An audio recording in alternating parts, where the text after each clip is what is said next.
Welcome to the Visionaries podcast. We got a special guest today. My name is Tyrone Hinds, Executive Director and Shareholder with Experior Financial Group.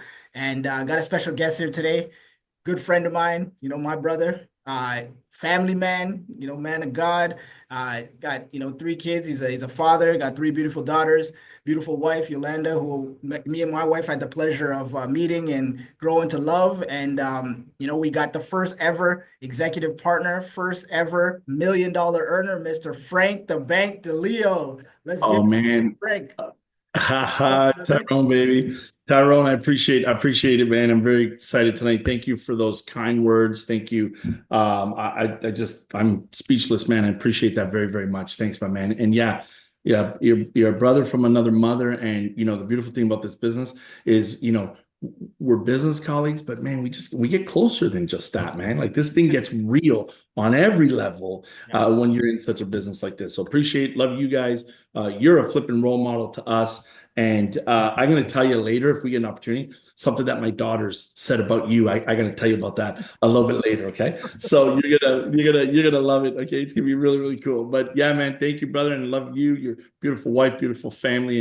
And you're the exact perfect person to exemplify what we stand for and what we do and what this company's about. So honored, brother. Thank you so I appreciate that, much. brother. Well, man, this is an honor to be able to sit down with you. I got a few questions I want to ask, but first I want to get to know you. Like I want people to know about you as a person, how you got to where you're at before you got into financial services. Tell me about that, like your upbringing and what career you were doing before you even got into financial services. Tell me about that. I love it. Thanks, man. Thanks for how much time we got tonight? No.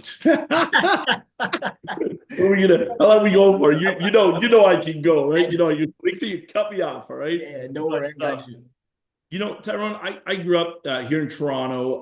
Well, I'm in Toronto, Canada. And I grew up in a typical immigrant household. My mom and dad came to Canada in their teens for a better life, for a better opportunity.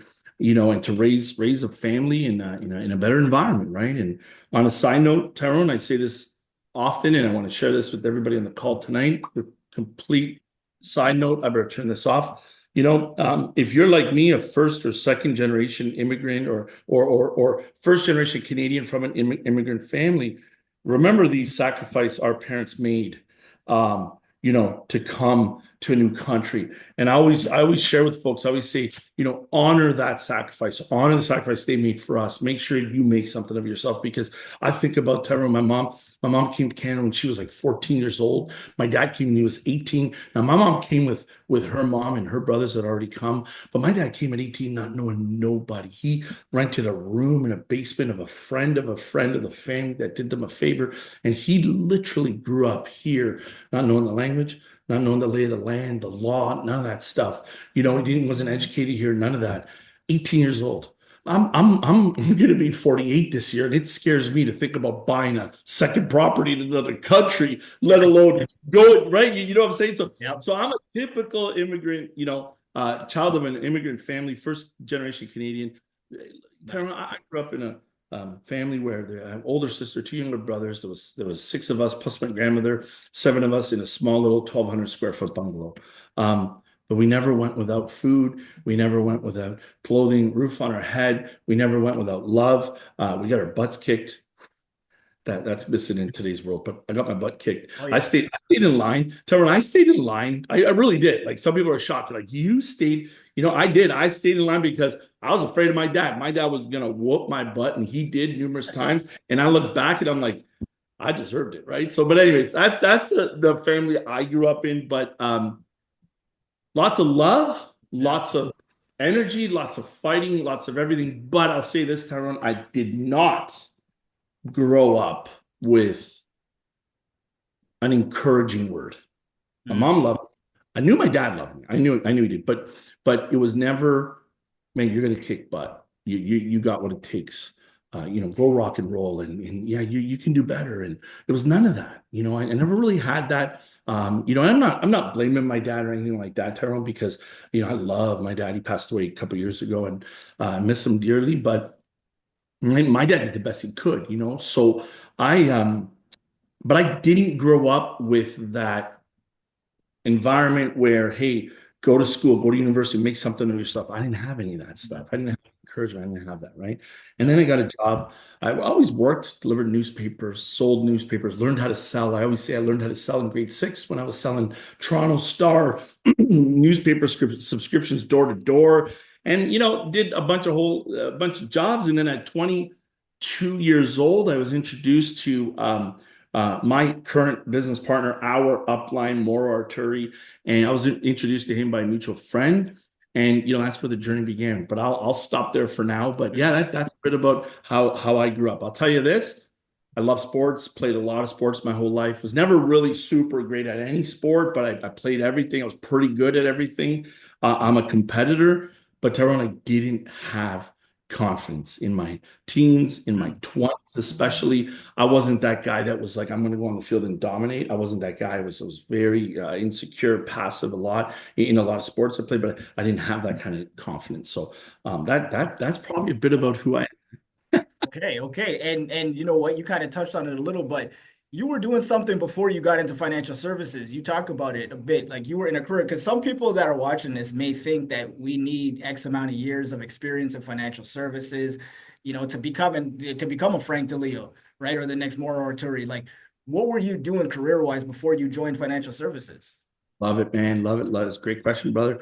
Um, I always worked. I've always worked since I was like, honestly, since I was like 13 years old. Like I said, delivering the newspapers, and that some people might think that's a job. Listen, when you're in grade six and you had to deliver the paper 7 days a week, every day after school, Yeah. boom, I take it home, deliver the papers. I didn't have time to hang out after school. I think my dad was more wise than he let on to, because he's the one who pushed me to deliver papers. I think he knew if I get this kid committed to this, he ain't sticking around after school getting in trouble and stuff, right? Yeah. So I learned a bit of a work ethic that way too. Then I went to college. Went to college with an I for IT. I graduated with an IT degree, and I was driving a forklift for 5 years, from like 18 till about 22, 23, Wow. driving a forklift at Costco. That was a fun job, but yeah, man, that's what I did. I graduated college realizing that. How ironic is this? I graduated college. My goodness, we're talking, I don't know, 28 years ago or something like that, 20, 27, 26 years ago. And Tyrone, true story, I graduated saying, there's no way I'm going to sit in front of a computer and do programming and, IT and all that stuff all day long. I'm like, I can't do this. I'll go nuts. Now, I'm a bit of a nerd. I love my technology and all that stuff, but there's no way I could do this. Who would have known after COVID, we sit in front of a fucking computer all day long for Right? like the most part, right? Things Yeah. have changed, right? It's hilarious. But that's my claim to fame, man. I had no idea about money, investing.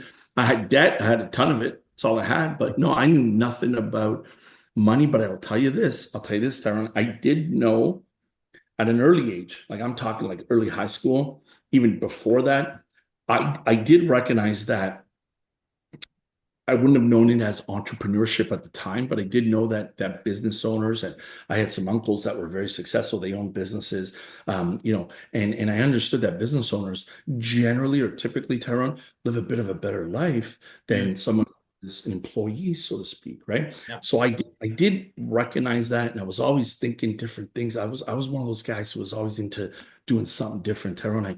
I sold satellite dishes. I programmed satellite dishes. I in college, me and a good buddy of mine, we sold blank CDs before anybody knew what a blank CD was. We sold those out of the trunk of our car. At one point with my buddy Sean, we were shipping. This is a true story. We were shipping resistors and transistors and little. We were shipping them to Trinidad because he had family there and they needed stuff. I was always doing something. I wanted to do something, So Right. that's a little bit about where I came from. I didn't know what it was going to look like or where it was going to end up. I had no idea, but I was always into something all the time, all the time. But you were an entrepreneur from the beginning. I got to tell you a story, Tyrone. I tell this all the time. It's a true story. I don't remember what grade I was in. I'm trying to relate to like my daughter's age and like your kid's age. I was probably closer to like your kid's age. So I think I was probably like, I don't know, grade five or something, grade six. And Yeah. one summer, I decided to do a garage sale on my own. This is a true story. And I actually set myself up in the driveway with a table. I put signs up in the neighborhood. I did it all because my parents were both working. My grandmother watched me and my sister, right? My little brothers. So I did all this, and I decided to do a garage sale to sell my dad's tools. True story. I got Good. all my dad's tools So on there. good. And this is a true story. My dad's neighbor, who lived like 3, 4 doors up, his close friend, older gentleman, is kind of like retired. He comes down to see what's going on. He's like, what's happening here? He looks, he's just, so he says to me, okay, I'm gonna take everything and I'm gonna give you $20. I was like, oh, I'm like so excited. I'm like, okay, right. Well, my dad gets home from work that night. And he comes back down, see my dad, and he literally heads up the bag and he says, these are yours. And my dad's like, what are you doing with all my tools? And he's like, your son tried to sell them all today, right? And he's like, what? Let's just say I got a whooping that night. And the worst part was I had to give the $20 back. I was right. I'm telling you, it's a true story, man. So Oh, anyway, man. lots of fun, man. Lots of You know, fun. we all go through those ups and downs, but that's what shapes and molds us, right? So that's awesome. But tell me, what got you into financial services then? How did that happen? Because you kind of touched on that. I know you had conversations with, but like, how did get into financial services? How did that all come about? I was introduced to Mauro Arturi, right? My goodness, 25 years ago. Wow. I took a part-time job at Blinds to Go. Again, I'm working at Costco, driving a forklift. I'm in school, I'm trying to graduate with IT degree, and I take a job at Blinds to Go. And, Yeah. and, and the lady who was training me says to me that she's got a friend of hers who runs a financial services business and he's looking for guys. And she says, I think you'd be really good at it. I think you should talk to him. I was like, okay. I said, sure. What's it all about? And she says, talk to him. He'll explain it. Right. And I was like, okay. And her own, I met with Maura. I drove about 30 minutes north of where I live to go meet him at his office. And all he said to me was a couple things. And Tyrone, it's funny, hasn't changed, but he said this to me and it was, look, he says, you come into business with us, and here's what's going to happen. Number one, you'll learn about finances, you'll learn about money, and you're going to make a difference in people's lives. Okay. So for me, I was like, all right, that's cool. I want to do that. I want to make a difference. I don't want to just, drive a forklift. Like Tyrone, nobody ever went crazy thanking me for stocking the ketchup at Costco. I never said, hey, my French fries never tasted better. Like, you know what I'm saying? So I want to do something with some significance, right? So I love that idea. I was like, man, this is good. And then he said, and then you have the potential to build your business one day and have your own business here. And then he said, and then we can make a lot of money doing this. Tyrone, this was my attitude. I was 22-ish at the time when we first met, and my attitude was like, you know what? I have no idea if this guy's like full of it or not. Didn't seem like it. Seemed like a really, really good dude. And I immediately looked up to him immediately. Yeah. And he's like 11 years older than me, but he actually looks up to me because, Moral's just little, right? But I was like, man, if this guy's telling me the truth, great. I'm gonna learn. I want to learn this stuff. I want to learn entrepreneurship. I want to learn money, finances. I'll learn sales. I'll learn all this stuff. And if he's right, let's rock and roll. If he's not right, well, I'll just take what I've learned and Tyrone will take it with me on to the next thing. Like that. That was my attitude. I was like, I got nothing to lose here. Yeah. Right. Yeah. And that was it. That was 20, my goodness, 25 years ago, man. I Look at still that. I still feel like I'm brand new sometimes, man. It's wild, right? Time flies. Time flies. So let me Absolutely. guess. Let me guess. You were an overnight success, right? You Yeah, look, instantly started making 1 million a year, right? Tyrone, I'm gonna tell here. Why don't we label this tonight? 20 how I became an overnight success in 25 years. How Let's about that? let's call it. Let's do it. So I'll tell you this, right? For any new entrepreneurs that might be listening to this, especially if you're younger, because that was a thing for me that it kind of affected me. Is I'm getting into this, financial services industry at 22, 23 years old, and I thought, who's going to listen to me, right? Like, Yeah. why would they take financial advice from me, right? So that kind of affected me for a bit. Not number one, I overcame that very quickly because I had read something or someone said something to me about, why did Tiger Woods get, multi-million dollar contract bigger than pro golfers that have been around forever? Why did he get one at like 15 years old, 16 years old? Yeah. Right? And the answer is because he was really, really good. Yeah. So you overcome age by being good at the business.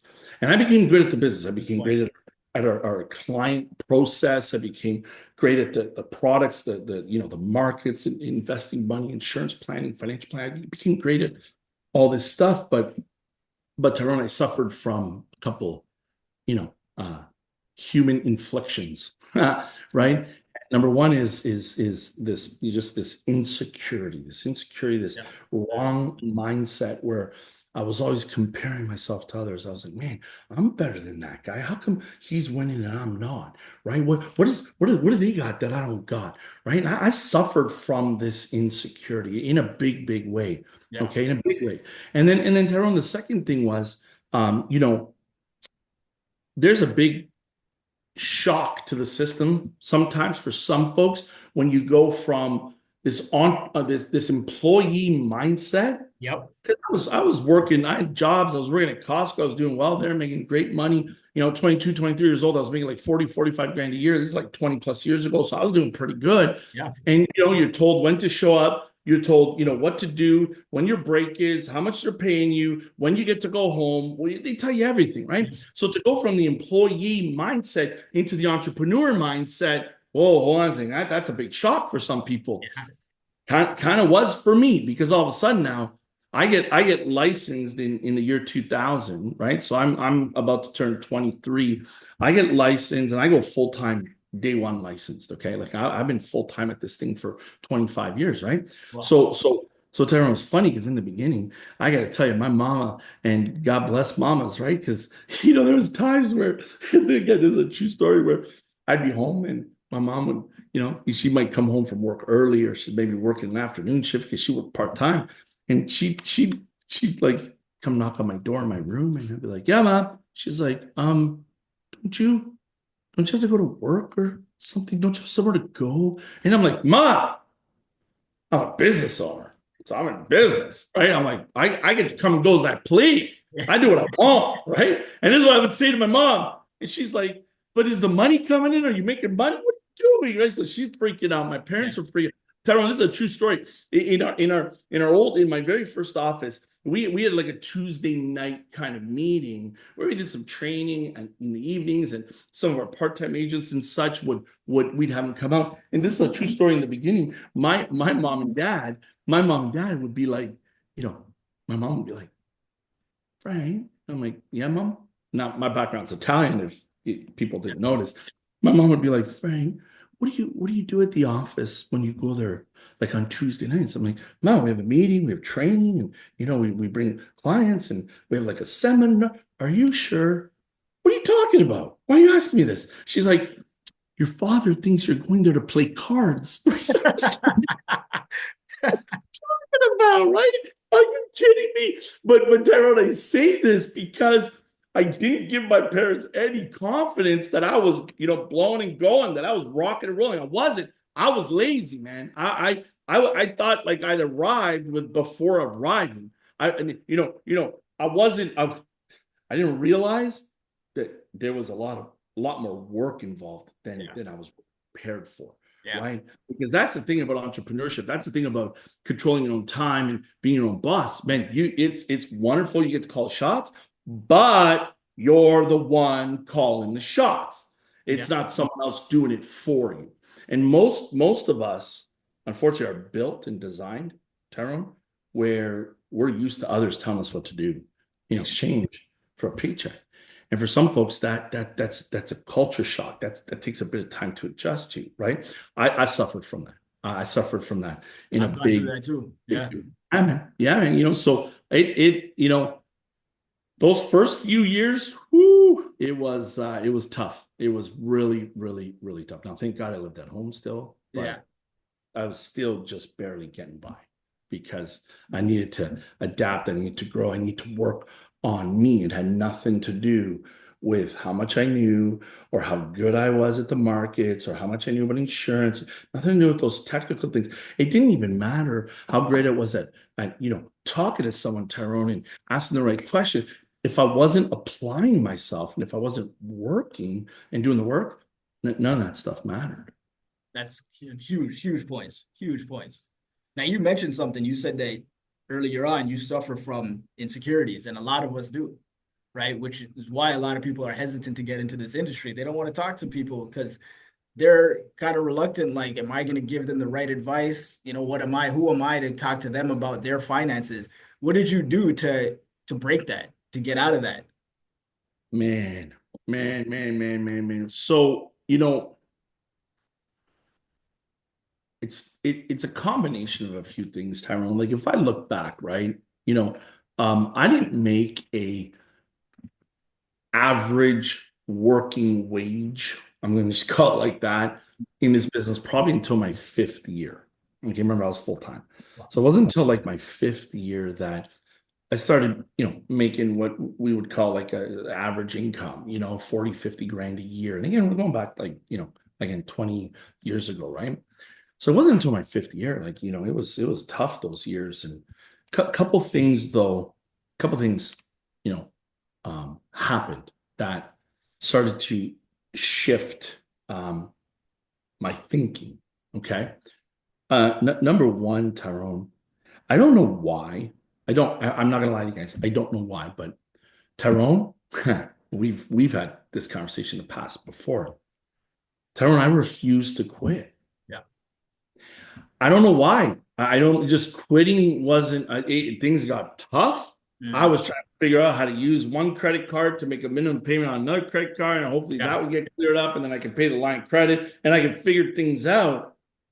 And by the way, on a side note, guys, there's nothing wrong with figuring out how to survive until you get to where you got to get to, because it's during those tough times that if you keep going, you build the resolve, you build the mental toughness. You're kind of like, man, we got through this, so we're ready to rock. We've just strengthened everything about our mindset, our toughness, our experience grew, the resolve, everything. One of the things I'll tell people, and sorry if I'm all over the place here, but Tyrone, one thing that and I'm proud of you because you had times in your career where you're at a fork in the road. You're like, man, am I going the wrong way? You've chosen the right way so far, and I expect you to continue to do that, right? Because you've learned now, you got the experience. You're right, but here's the deal: when the going gets tough, and Tyrone, it's not just based on income and not hitting goals or numbers or questioning, can I do this? It's even people challenges, people struggles, not having the support of the right people. Folks, maybe you're with an office or you're with a team that a manager, someone that you're not jiving with or things. I was on the phone with someone recently, and it was like, look, you got a choice. You could tuck your tail and run, Mhm. or you could say, I got to figure this out. I got to figure this out. And in spite of what I'm going through, I've got to keep moving for the right reasons. For the right reasons, because that builds experience, that builds resolve, Yeah. that builds that mental toughness, right? Okay. And so Tyrone, for me, I was stubborn. I wasn't gonna quit. I don't know why. I just told everybody I was gonna succeed here. And I kind of was like, I don't want to look like a Yeah. loser. I just didn't want to face people. But the other thing was, um, I'm going to say this: God has a way of putting people around you that are the right people, right? Mhm. Number one, Good. my business partner, Mauro Arturi, again, I'll say his name, and we've been in business together for 25 years. And I'm proud to say that. Tyrone, I'm proud to say that because how many people could say that they've been with their uplines, recruiters, managers, EDs, SMDs, RVPs, whatever the heck we want to call ourselves? How many people could say they've been with them for 25 years? Yeah. But man, did we go through a ton. We've gone through times where we didn't speak for almost a year. We've gone through arguments, we've gone through doubts, we've gone through all kinds of things, but we're like family, right? And I say this all the time, Tyrone. And guys, there's a lesson here, and this is true. I always say this, that my wish for everyone is that you get to find a Mauro Arturi for you in your life.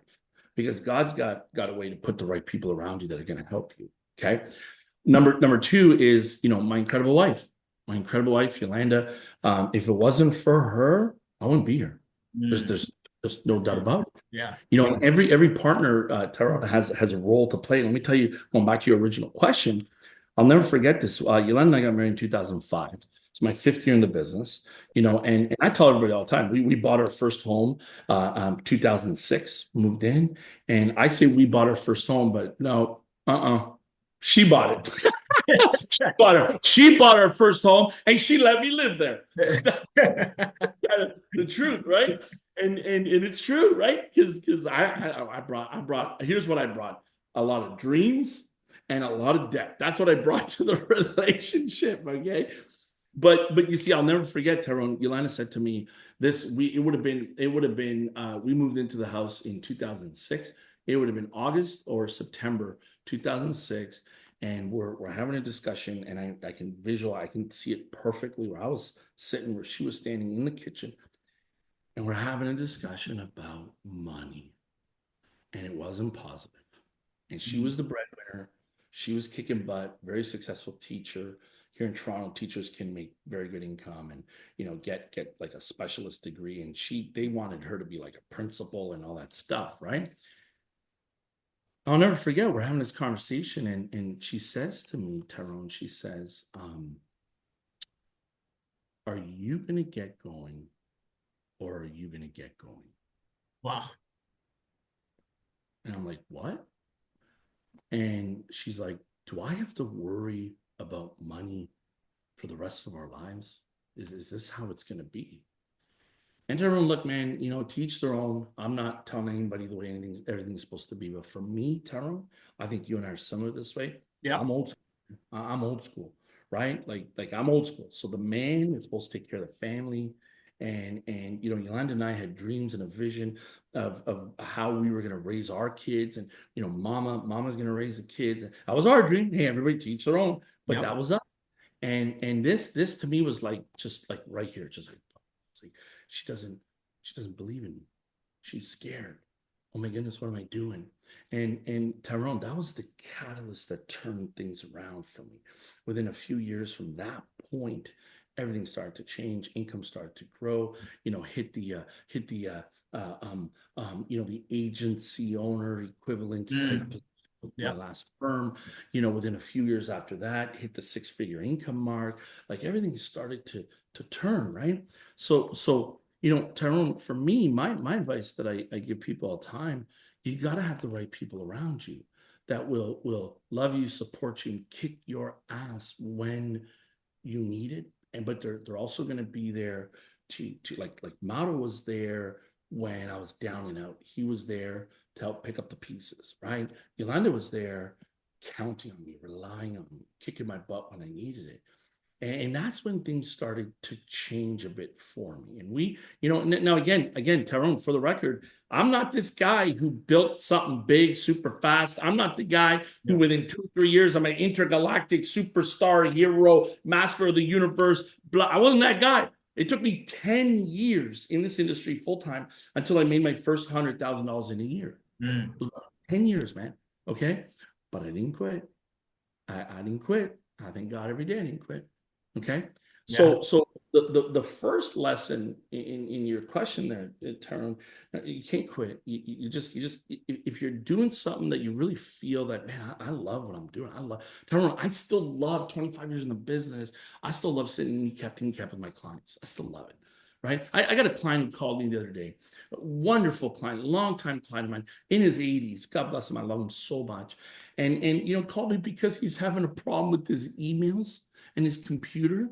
And I said to him, I said, I'm going to come by the house. I'll come by the house this weekend and I'll fix your computer for you. Okay. He was so happy. He was so happy. He didn't call me about his investment accounts, his retirement. I love what we do. You know what I'm Yeah. saying? So I have that in me. I love what we do. So I didn't want to quit. I didn't want to quit. Guys, quitting can't be an option. It just can't. Okay. That's huge. Number two, you got to be around the right people. And I don't mean Yeah. the right people like, business owners and, people that are, all flash and, they're living this lifestyle. I'm not that that's fun. You Yeah. got to be around people that, are counting on you, are going to tell you what you need to be told when you don't want to hear it. You got to be around those that are going to be a great example, right? You know WWJD. We know what that means, right? Yep. But I kind of go my second one after that. That one's a good one, and I use that one all the time. But the second one is WWMD, right? Like, what would Mauro do? I can't tell you how many times, because he sets the example of integrity, of honor, respect, and Yeah. doing the right thing, right? So you got to be around the right people. And then the third thing, Tyrone, is I had to start working on this. Mm.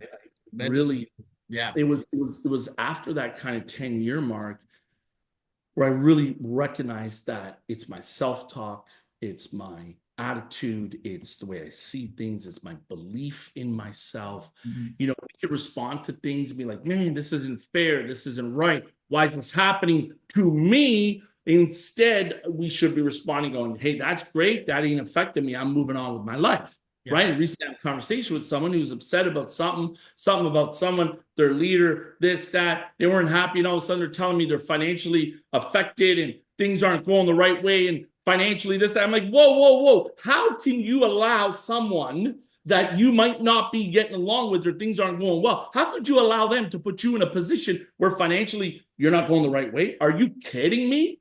Those are just excuses. Yeah. Those are not explanations. Those are excuses, right? So I realized, I recognized very, very quickly that I had to work on me. I had to work on how I was reacting to things, how I was seeing things. I had a choice. I had a choice. And Tyrone, that's when things kind of really started to change for me. And it was also because of that shift here that 9 years ago, and dude, this is amazing that we're doing this today, because February 23rd, 10 days from now, Wow. is our 9-year anniversary that we came to Experior. And it was because of that shift in mindset that I was able to recognize something special. It was scary. It was very scary, but I could see something. And a lot of that happens with working on your mindset, working on, what are you putting in your brain? What are your inputs? What are you thinking about? What are you believing? How do you feel? What actions does that lead to? Right. And at the end of the day, folks, and Tyrone, say this, someone said this to me a long time ago. They said the most scariest question you could ask yourself is this: if the greatest opportunity of your lifetime presented itself to you, are you prepared to recognize that? That's huge. Right. That's huge. And I'm telling you, Tyrone, it was Wow. the personal development, it Yeah. was the personal growth that allowed me to see that, and then to start to run with this. So have the right people around you. Like, really, really have the right people. Don't make quitting can't be an option. You just got to make that decision. You just gotta make that decision. Be like, I'm not quitting. I don't care how hard things get. If I'm going to quit, for anyone who's listening, going, yeah, because there's all the yeah buts out there. Yep. Tell you what, I'm going to let people know when they can quit. Ready? Quit when you're on top. That's it. Don't quit when the going gets tough. Don't quit when you're down here. Don't quit when someone pisses you off. Don't quit when your best guy quits. Don't quit when your client leaves, right? Don't quit when head office screws everything up. Don't quit when your mentors screw everything up. Quit when you're up here. There you go. That's when you can quit. Quit when you're up here. We Absolutely. all know what's going to happen if you're up here, right? Oh yeah. Okay. And then finally, I had to work on me, and I still work on me, Tyrone, because I still have some of the old, insecurities that creep up. They still creep up, but as you grow and get better, you can recognize them. You can recognize them quickly, deal with them quickly, and not let them affect you and linger the way they used to. Mhm. Hope that makes sense. That's huge. Huge. A lot of gold nuggets. I hope you guys are all taking notes. This is massive. Now, you just told me about the journey of, bits and pieces of it, and you started gaining success in the later years there at your previous company, and I know you were an advocate for that company that you're with, your practice company. Why Experior? What made you decide to come to Experior? What was it about Experior that said, you know what, this is where I'm going to plant my flag? Man. So, what? There's so much I can say about this, brother. Um, Tyrone, I'm gonna start by saying this, okay? I loved my previous company. Mhm. I loved it. I loved it. I was what they call a crusader. Okay. I know, right? It's kind of funny. Uh, I should get some t-shirts Sounds made. like a cult. Tyrone, we should get into a t-shirt business and we should get some t-shirts that say, "You don't know you're in a cult until you leave, until you escape." Right? Anyways, um, but I love that company because it's all I knew. Number Yeah. one, and they really they do a great job just making you kind of think and feel and see that that's it. It's all, nothing else out there matters. They get you to put the blinders on, right? And I am where I am today because of a lot that I learned there. Okay, but and I wouldn't be where I am today because our founders, Jamie and Yeah. Leanne Prickett, great. Jamie and Leanne Prickett came from there too. I knew who Yeah. they were because of that, because of our former company. So thank you to the former company because we wouldn't be here today, right? So what happened, Tyrone, was that one of the agents in my agency at the previous company came to me, and Richard, he came to me one day and he said, "We got to talk. Let's go for lunch. Let's go talk." And I'm like, "What's going on? We'll meet." And he says, "Look, I want to tell you face to face," which again, tons of respect for. Not Yeah. like today, people just bail, Yeah. right? But he had the audacity, or I should say, respect, not audacity, but respect to talk to me face to face, and said he's leaving. So he's leaving, and he's going to this new company called Experior. Okay. Now, Tyrone, I don't know why it's like this, my man. I don't know why. But when someone leaves Costco to go to Home Depot, it's like good luck. Even a bunch of employees might take that person out for some drinks their last day and say good luck to Yeah. you, right? Someone leaves, I don't know, The leaves bank. like Coca-Cola to go work for Pepsi, Yeah. right? They leave, I don't know, Bank of America to go work for JP Morgan. They leave, Yeah. RBC to go to TD. It's kind of like, hey, good luck. I don't know why. In in our world, right? You leave to go to a competitor, it's like you're like making the greatest mistake of your life. It's like game over, Tyrone. It was unbelievable. And I grew up with this idea that someone leaves to go to a competitor, or even worse, someone starts a company, becomes a competitor. Yeah. They're the worst, they're the scummiest of the scummiest. Yeah. I don't know why that is. Why? I don't know why. So I was like taught this. So when Richard said he's leaving, I'm like, you're gonna ruin your life. You're going to destroy your life. You're going to destroy your client's life. I actually said there's no way you can go into business with Jamie Prickett. Jamie and Leanne, they have no business being in business. I Mhm. actually said this. This Wow. is the stuff. This is the stuff that was told to me. Yeah. This was stuff that was told to me, right? By my senior leadership. Okay. And I was pretty coachable, dude. I was pretty coachable. And I just, I was like, yeah, you're now the enemy. You're the enemy. You're wearing the wrong colored jersey. We're taking you out. You're the enemy. Man, how close, Tyrone, how close I was to missing it, man. What ended up happening was Richard kept saying, Jamie remembers you. Jamie remembers you. Jamie and I knew of each other, but we didn't like know each other, so to speak, right? Yeah. So Jamie wants to meet you. He just wants to talk to you. And I'm like, no, no, no, no, no, no, no. Tyrone, as a matter of fact, earlier in the year, someone else from Experior tried to recruit me. And I actually said to them in writing, and I still keep it. I have it in writing. It says to go into business with Jamie Prickett, never going to happen. I have it. I can pull it up and share, right? So that was earlier in the year. Now it's like September 2015. Richard, one of my own guys, is telling me he's leaving to go to this company. Jamie wants to talk to me. Hell no. No way, not happening. Yeah. For 4 or 5 times of just pestering me. And there's a little coaching tip here, folks.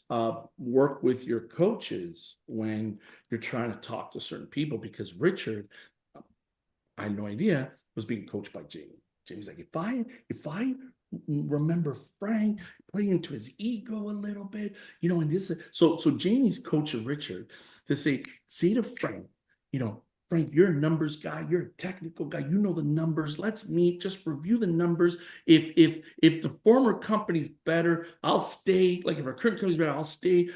But at least you know them better than I do. Oh, little woe me. I don't know what I'm doing. Like he played it so well, right? I'm like, fine. I let's do this. Fine. I'm gonna give you half an hour. Book a meeting. Tyrone, we booked a meeting. This would have been September 2015. And Richard says to me, he goes, Frank, Jamie and Leanne are in town. They're going to be in Toronto. They're coming from Guelph, about an hour or so drive.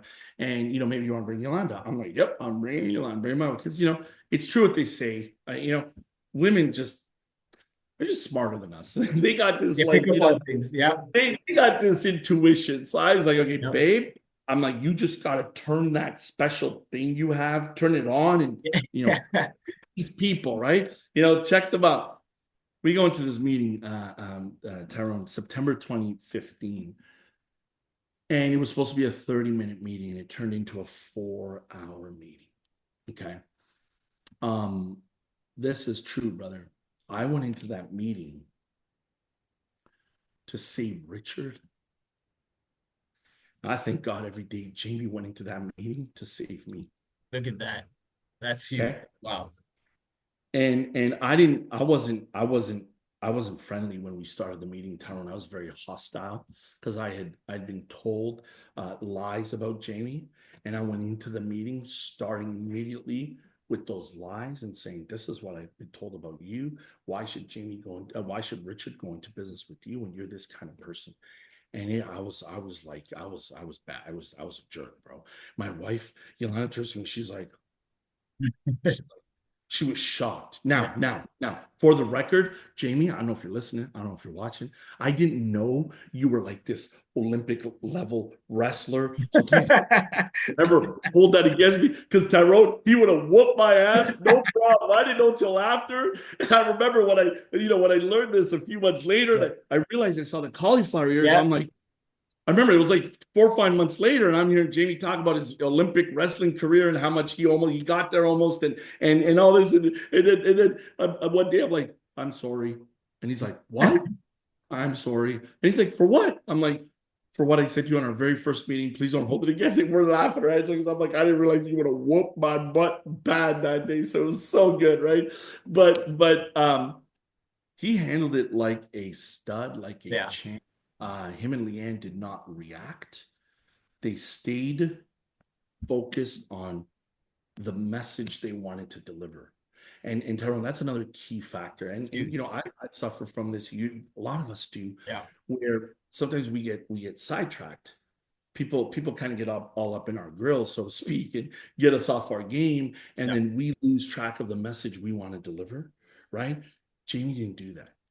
And that 30-minute meeting turned into a 4-hour meeting because he blew my mind with his vision, talking about the kind of company he wanted to build, talking to me about the injustices that are happening with a lot of the other firms in our industry. And Tyrone, we can rifle them off like boom, boom, boom, boom. And he opened me up to a whole bunch of stuff that I wasn't aware of. And I was upset. I'm like, wait, what? What? He's showing me all this. And he was honest and truthful, and he had a vision. And 4 hours later, Yolanda and I get in the car, and we start driving, and it's like silence for like the first 3-4 minutes. And all of a sudden, I'm driving. We hadn't said nothing. Yolanda turns to me. She's like, so what are you gonna do? And I was like, I don't know what I'm gonna do. I said to her, I have no idea, right? And she's like, what do you mean? What are we gonna do? I'm like, we're going to Mauto's house. And the very first thing I did, Tyrone, I called Mauto, and he's like, dude, I've been trying to get a hold of you the last 4 hours. He knew I was meeting with Jamie, and he's like, what happened? I'm like, dude, I'm coming over. We gotta talk seriously. And Mauto's like, I told you not to have the meeting. He says to me, right? So, and that was it, man. And we from there spent the next 4 or 5 months doing a bunch of due diligence, back and forth, talking to and Tyrone, here's the other thing, right? We had some backing, so to speak, that we could have started our own firm, but we decided to partner with Jamie and Leanne back in February 2016. Experior had about 130, 140 licensed agents at the time. We decided to partner with Jamie and Leanne for me, because of a few reasons. Number one, I never seen a couple work the way those two worked. Like I never saw it. Yeah. Yeah. It was unbelievable. Even to this day, their work ethic was just second to none. Yeah. Um, they had already laid the foundation, already started to work on contracts with carriers and companies, and they had a vision, and I could align with that vision, right? So a lot of the work in those first few years that entrepreneurs have to put in to lay the foundation for a successful business, it was all done. It was all done. And then the fact that they had real, true ownership was a big deal. And that ownership evolved because even when we got started, Tyrone, there was no legacy. There was no legacy ownership. Yeah. Yeah. I remember. There Yeah. was no shares. There was no shares. Like a lot of this evolved, but Jamie always kept saying, we're gonna make this thing better. It's gonna get better. It's gonna get better. It continues to get better. It continues. Okay. I can't say anything, Tyrone, but we had a ELC meeting today. Our executive leadership council Experior not managed and led by only like Jamie and Leanne and maybe a couple other people, right? It's what I'm so proud of with our company is there's about a dozen of the top field leaders along with the directors from head office and Jamie and Leanne, and collectively we meet every 2 weeks to discuss the future of Experior and how to continue to make things better. There was some things today that were discussed where I was like, all right, this is good Wow. stuff. Okay. Good stuff happening, right? A lot of good stuff Yeah. coming, right? So for me, it was who they were. And I'm gonna state for the record, Tyrone, that when I say that I loved who Jamie and Leanne were, that doesn't mean there weren't challenges along the way. That doesn't Absolutely. mean there wasn't growing pains. People have to remember that. But some folks today, they've got this expectation where I've got to find the right people to be in business with, and they think everything's going to be hunky-dory 24/7, kumbaya, we're all going to love each other and everybody's good. Nope, that's not how it works. So true. Even the closest people, even the friendliest of the friendliest, there's gonna be challenges. Yep. But that's normal. That's okay. It's how we respond that dictates the path. It's how we respond that lays sets us up for what's coming next. Okay, and I'll tell everybody I got no problem. I'm proud of this. We had some tough times in those early years. Yeah. We had some tough times, and Jamie and Leanne were in such a tough position to hold on to their vision, hold on to their goal, make sure they were positive and they were they had the right they were being the right examples and setting the right examples and doing all this great stuff. And at the same time, behind the scenes, they're trying to run a company. They're trying to make sure they're not going out of business behind the scenes. They're making sure they're trying to do all this stuff. In those first couple of years, we had no back office. Yeah. Tyrone, we didn't track recruiting. We had no recruiting numbers. We had no premium numbers. People ask, how'd you do in your first year? I think from some Facebook posts about how we did this, we might know, but there was nothing at the time. Yeah. Right? Tyrone, I tell this all the time. It's a true story. The first, I would say almost the first year, Jamie would come to our office in Vaughan, from Guelph, again, about an hour drive, 2, 3, 4 times a week. And we were all like, me and Robert were like, man, Jamie loves us. Look how much attention he's giving us, man. Yeah, look at it. Nope. Jamie tells us later on, he's like, guys, I do love you guys. And I love hanging out with you guys, but that wasn't the main reason. He's like, I need to come pick up that mailbag because I need all those applications because we need to get that stuff processed so we can get paid, right? This is the stuff he was telling us afterwards. Right? And I was just like, this is amazing stuff. Yeah. Right? Because they still, in spite of this, the struggles and the challenges, it's kind of like parenting, Tyrone. You can't show your kids hurt, right? When you got little kids that are looking up to you, and they're like, man, if mom and dad are scared and worried, what does this mean? What's going on? And and that the business is the same way for leadership. And Jamie and Leanne were incredible for that, right? So the vision, who they were, what they proved to us and continuously over and over again kept their word. Yeah, again, I ain't saying it was all sunshine and rainbows 24/7 because it wasn't. But everything they always said continued to come true, and they kept delivering immediately. It wasn't like, hey, we started. It wasn't until 2 years later that something finally changed. No, I'm talking like it was all the time. Things kept getting better, better, better, and better, and better, and better. And it was like, man, Yeah. man. I look back today and I'm like, how close were we to potentially missing it? And Yeah. Tyrone, I'm going to say this last thing real quick about this. Um, Everybody out there, Yeah. be very, very, very careful. Be very careful who you allow into your thoughts, into your thinking, into your being, into your belief system, because you may be allowing the wrong people to steal your dreams from you. Yeah. So true. So true. Okay.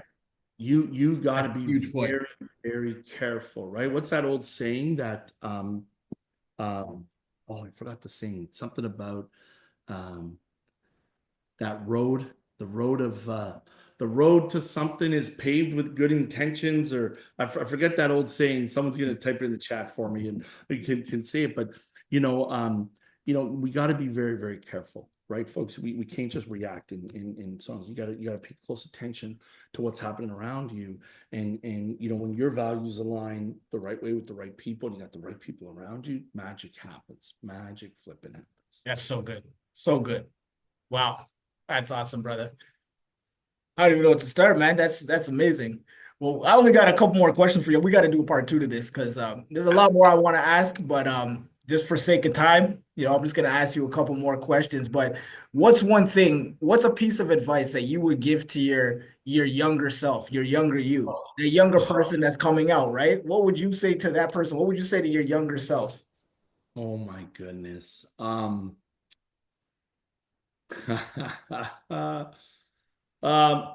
is this gonna get like censored if I no, just I'll say it. I'll say it like I say it.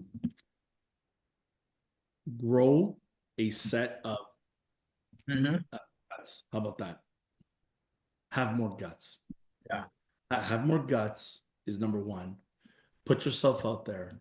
It's not as scary as we make it out to be, right? We're not heart doctors, Tyrone. We're not like brain surgeons where we might make a little mistake and it's fatal, right? For 98% of things that we're doing up there are not fatal. Yeah. 98% of things we can do, you can learn from and recover from, right? Yeah. So have more guts. If I went back to me, I would say, bro, you gotta have more guts, gotta have more courage to talk to the people, Okay. And I that's probably have a mentor too. Right, well, man. the second thing I would say to me if I went back is also again, it's connected to have more courage, which is talk to more people. Okay. Mm. But having more courage and talk to more people is encompassed in probably the number one most important thing that if I can go back and say to myself, I would say, Tyrone, Frank, work on your mental game. Wow. Work on this. Work on Wow. this. That's And Tyrone, good. Very good. I want to tell you a quick story. Okay. In my last company, there was a colleague of mine. He was in a different office, but we were about the same age, and we had very similar personalities, similar background, similar age. A lot of us were like, you guys could almost be like brothers. Mm. And we even started around the same time. But Tyrone, here's what I mean. Okay, in those first few years, 2 to 3 years in business, okay, if I were to look at a scale from 1 to 10, okay, 10 being like, you're a master.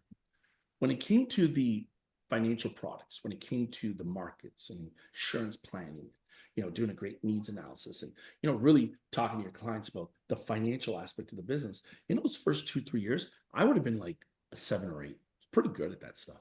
Okay. This other colleague, we'll call him, okay, when it came to his kind of financial game, he was probably like a 3 or a 4. Okay. Okay.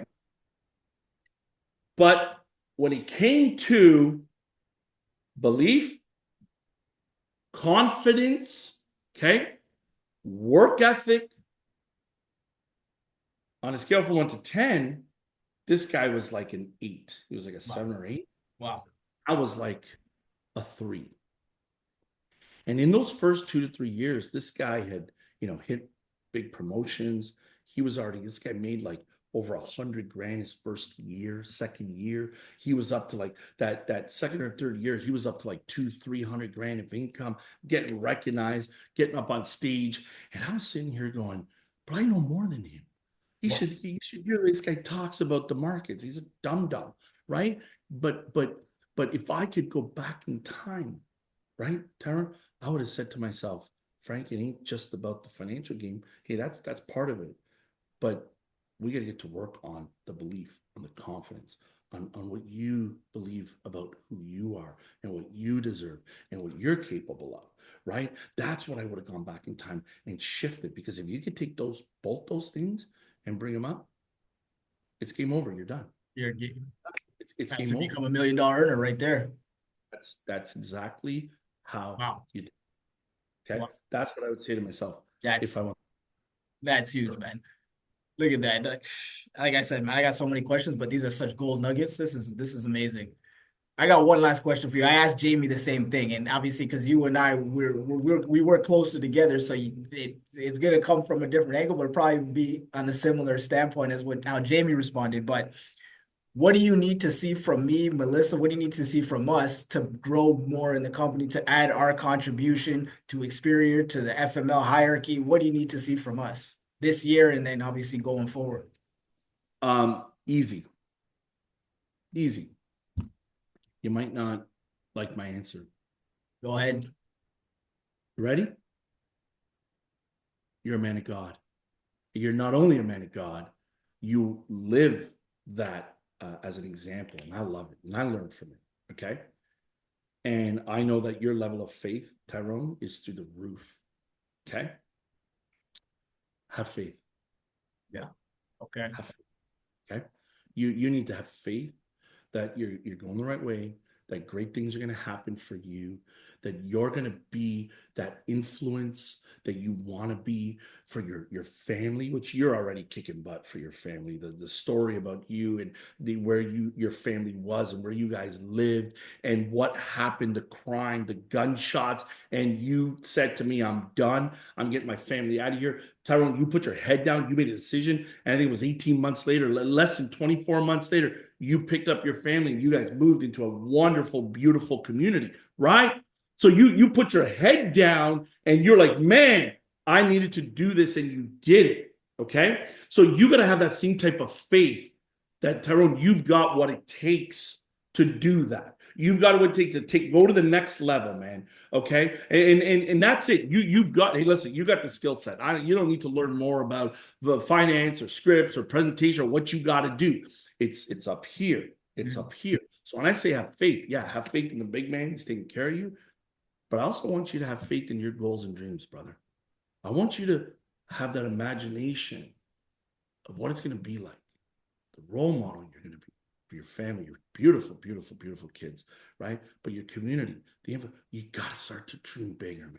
You got to start to dream bigger. You got to invoke the imagination, have that faith. It's those intangibles, Tyrone, where you got to fall in love with the reasons why you need to get to 7 figures, my man, because you have everything it takes.